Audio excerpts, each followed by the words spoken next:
Okay guys, I want to discuss my new MIP drive shafts that I got just put on.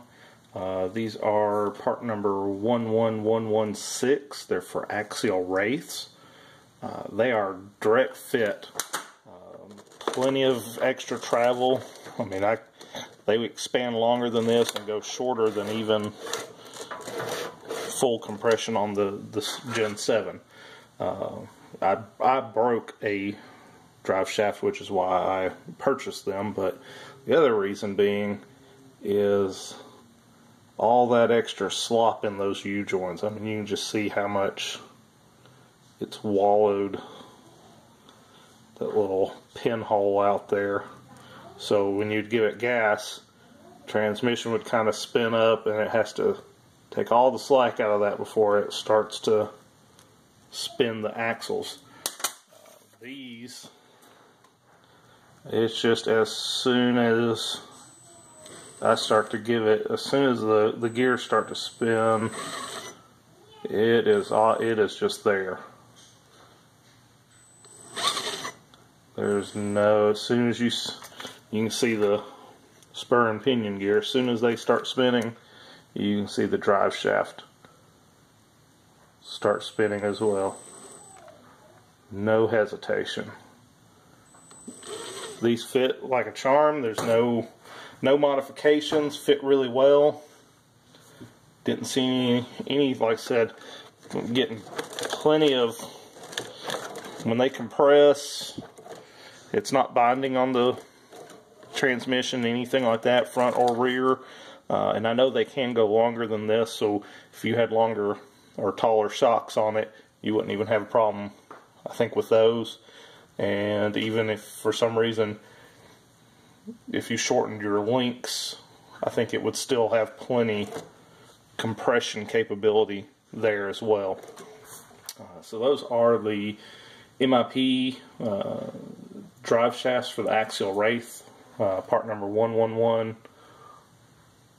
Wait, what part number was it? 111116.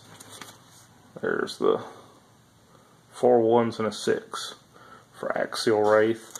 Amazon has them for about $55 for a set. There is some assembly required, not too terrible. They give you everything that you need.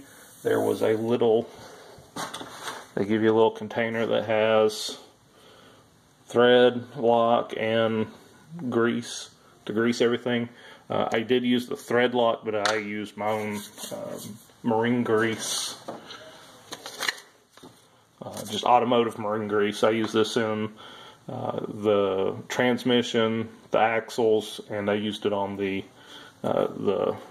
CVD joints in these drive shafts as well. Put a little bit in the splines as well, just to help keep the water off of this stuff.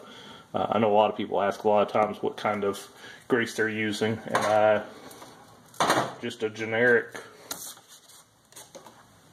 marine grease like that from your automotive store should work just fine for anything internal like that. I don't use it on moving parts like this because it will attract a lot of dirt, but internal pieces like that, it'll keep the dirt out, it'll keep the water out. So like I said, there we go. Like I said, just takes a lot of that slop out. You can see how much I'm not really moving the back drive shaft, but there's a ton of slop in the front, and this isn't really even moving. This is, I mean, as soon as it starts turning, the front's turning. It is, I like them a lot. Like I said, I do like the CVD style, but just the fact that there's no slop in them is real nice. And like I said, everybody's asking what direct upgrade fits on this, and these, I would say, fit without any problem. Feel free to take this and run with it. I'd say any axial wraith drive shaft would fit. These are specifically the MIP axial wraith drive shafts.